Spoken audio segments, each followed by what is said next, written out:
Now back to the show. This is The Law Show on CL 650.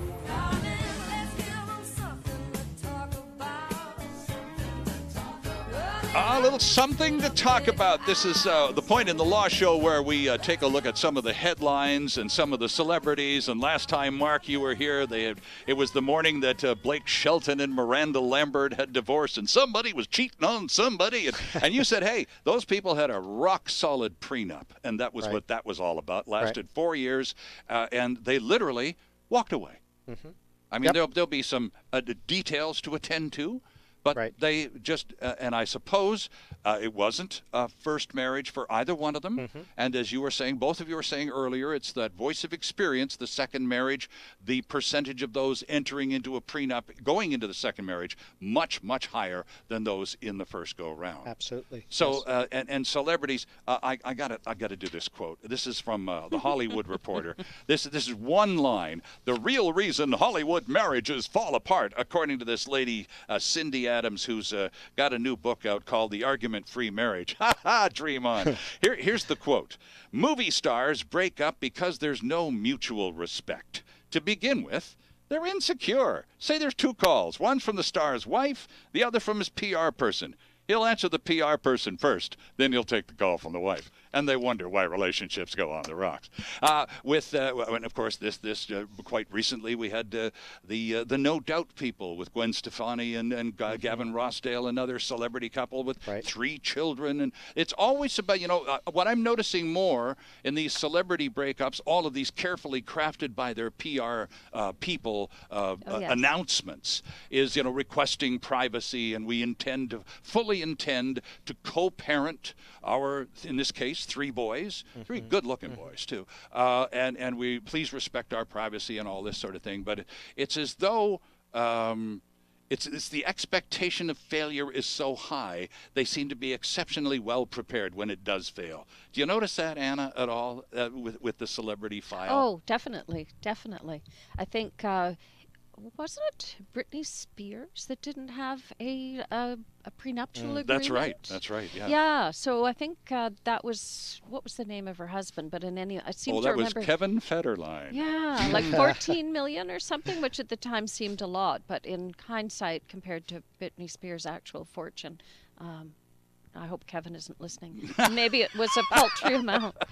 I have to pay attention, obviously, in the supermarket checkout. Well, you sure do. Yes, you're on the Law Show now. Legal research. That's right. You got to know who's splitting up here. Waiting to buy my milk. I always read those magazines while I'm in the supermarket. That's right. Great story from across the pond, Anna. We don't have a lot of time here, but it might surprise some of our Canadian listeners to find out that over in Britain, all of this prenuptial stuff and division of property and all of that, they're very late to the table with all of this. And you have a wonderful recent illustration. Tell us about it. Yes, the UK court was behind Canadian courts in upholding prenuptial or marriage agreements. And it wasn't until 2010 when the UK Supreme Court decided which side of the fence it was going to sit. There had been some debate about upholding agreements or not until October 2010 in the case of Radmacher and Granatino.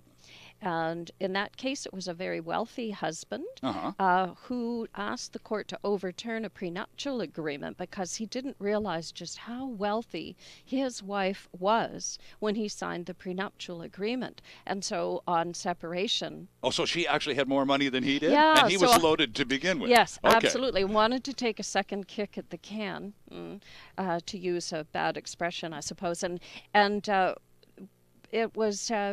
Our test for overturning an agreement is generally fairness. Was it fair? Right. And so he said it wasn't fair. I didn't know she had that much money. How can this be fair? And the court said, so bad, too bad, so sad.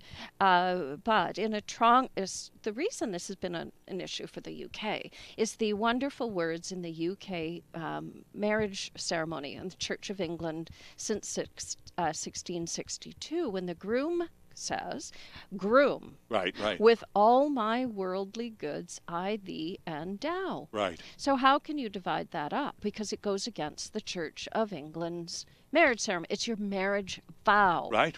So a marriage vow would be more sacrosanct than an agreement. And interestingly enough, it was 8 male judges and only 1 female judge. That heard this guy's request to have the prenup dissolved? Exactly so. And the 8 male judges ruled against him. But Baroness Hale called the ruling undemocratic and damaging to marriage, and she said it was wrong and should have been made by a court. It was made by a court comprising 8 men and 1 woman. And I'm wondering if she would have then decided against the marriage agreement, because generally speaking, they are there to safeguard the woman. So here's a woman saying, we should have perhaps we shouldn't have upheld this agreement. Anyway, long story short, it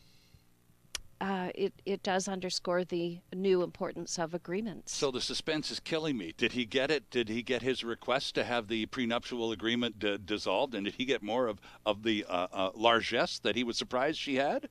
No, absolutely not. And the point, of course, is that it's important to have a prenuptial agreement to overcome any risk at the end of the marriage. And there we are, right back to where we started an hour ago. The importance of the prenuptial agreement. And unromantic though it may clearly be defined and described as by many a dewy-eyed young first-rounder, it just really, you can't emphasize its importance enough, can you? Yes, that's correct.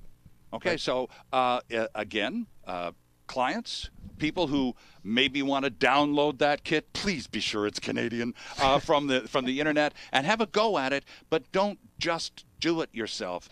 Do as much as you can yourself and then get the pros involved, right, Anna? Mm-hmm. Yeah, proofreading even is very important. As Mark said, the 3 paragraphs that were left in that were inconsistent.